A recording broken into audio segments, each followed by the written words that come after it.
वासुदेवाय हरे परमात्मने प्रणतः क्लेशनाशाय गोविन्दाय नमो नमः।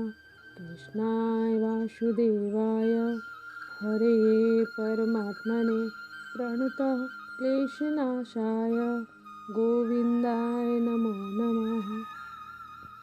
राधे राधे।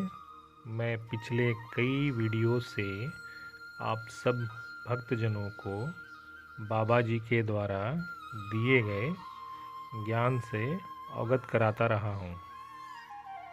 आज इसी कड़ी में अगला वीडियो प्रस्तुत कर रहा हूँ। अगर आपको यह वीडियो अच्छा लगे तो चैनल को बेल आइकन पर ऑल दबाकर सब्सक्राइब करना ना भूलें। धन्यवाद। राधे राधे। हिमांशु शेट्टी जी, दिल्ली से। श्री हरिवंश महाराज जी। महाराज जी, ग्रस्त जीवन जीना चाहता हूँ। हम प्रभु के बनाए माया खेल में आ तो गए हैं, क्या मैं ग्रस्त में रहते हुए इस खेल से कभी निकल पाऊंगा, जिससे मुझे दोबारा माता पिता के गर्भ में ना आना पड़े? पूरा अच्छे से निकल जाओगे। जब विश्वामित्र जी अयोध्या से अपने आश्रम की तरफ जाते हैं तो दशरथ जी महाराज जी ने एक चौपाई कह दी, नाथ सकल संपदा तुम्हारी, मैं सेवक समेत सुत नारी। बस वो भाव ले आना है। पत्नी, पुत्र, परिवार, ये सब भगवान हमें सेवा के लिए दिए हैं। इनमें भगवत भाव कर करके नाम जपते हुए खूब मेहनत से धर्म पूर्वक धन कमाकर उनकी सेवा, बड़े बुजुर्ग माता पिता की सेवा, और अपने हृदय में बार बार भगवान के स्मरण का स्वभाव बनाना।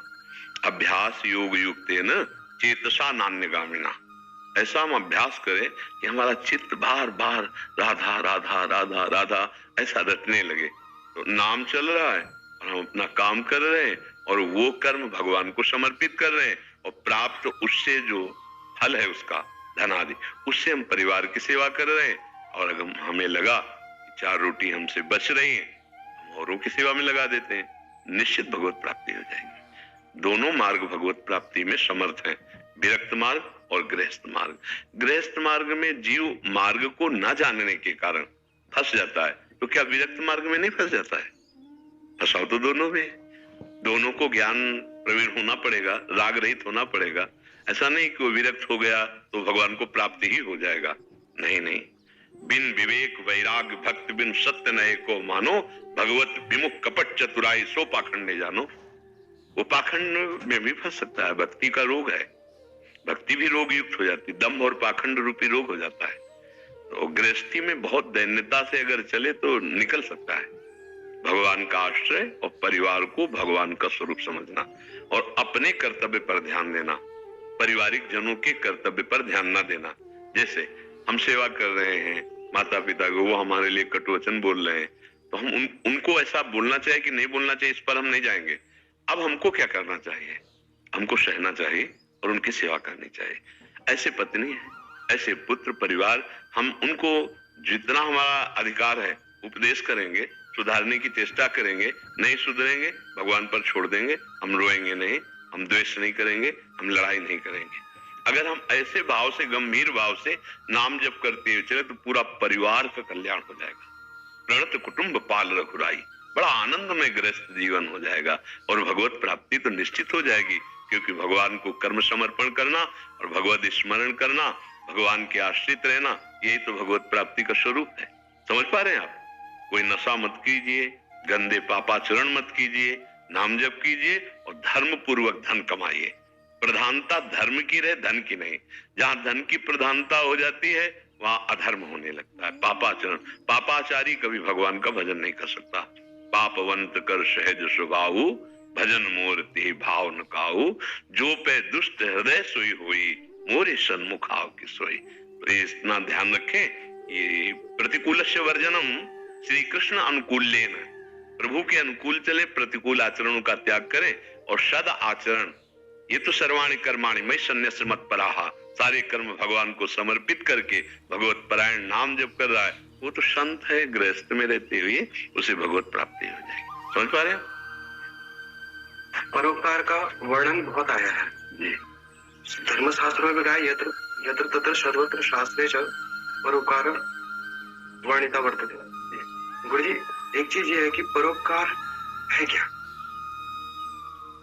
पर है प्रकृति, प्रकृति के सिवा पर और कुछ है नहीं। परमात्मा है स्वा। देखो सबसे बड़ा परोपकार ये पर है स्थूल शरीर, पर है सूक्ष्म शरीर और पर है कारण शरीर। इन तीनों को माया मुक्त कर दो, वही उपकार हो जाएगा।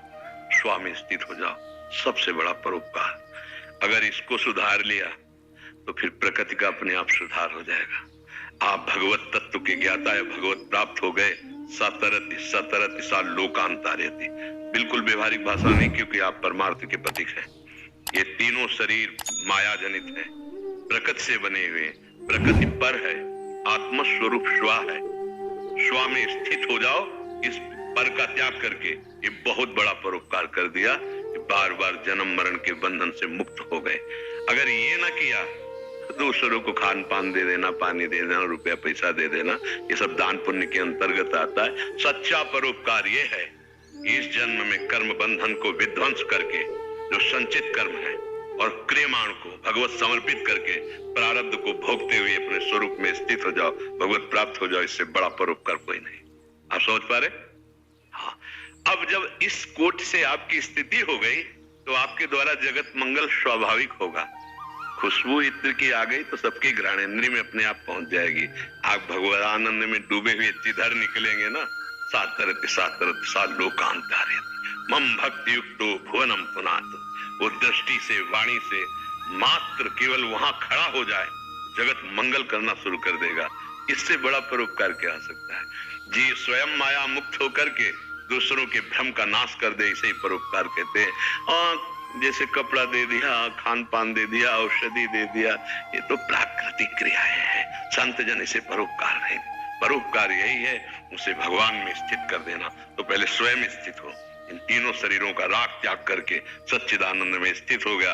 अब वो महापुरुष जगत मंगल के लिए जिधर से निकलेगा उधर परम मंगल होगा। आपके प्रश्न के अनुसार, आप जैसे प्रश्नकर्ता के लिए यही उत्तर है। अगर परोपकार करना है तो अपने को मुक्त कर लो इन तीनों शरीरों के बंधन से। तो तीनों लोकों पर विजय प्राप्त किया हुआ महापुरुष कहा जाता है। और वो महापुरुष जिधर निकलता है मम भक्ति तो भुवनम पुनात, जगत का पावन परम कल्याण कर देता है। ये विश्व का भरण पोषण करने वाले भगवान यथा योग्य सबको तो दे ही रहे। संत क्या करते हैं? उनकी दुष्टता का विनाश करके साधुता उनके हृदय में लाते हैं। ये संतों का परोपकार होता है, ये कोई दूसरा नहीं कर सकता। तो आप भगवान की पार्षद हैं, तो भगवान की कृपा से इस मार्ग में चल रहे हैं, तो आप स्वयं जीवन मुक्त होइए और आपके सानिध्य में जो आए उनको जीवन मुक्त कीजिए। तभी यही सबसे बड़ा परोपकार रहेगा। कोई संशय इससे?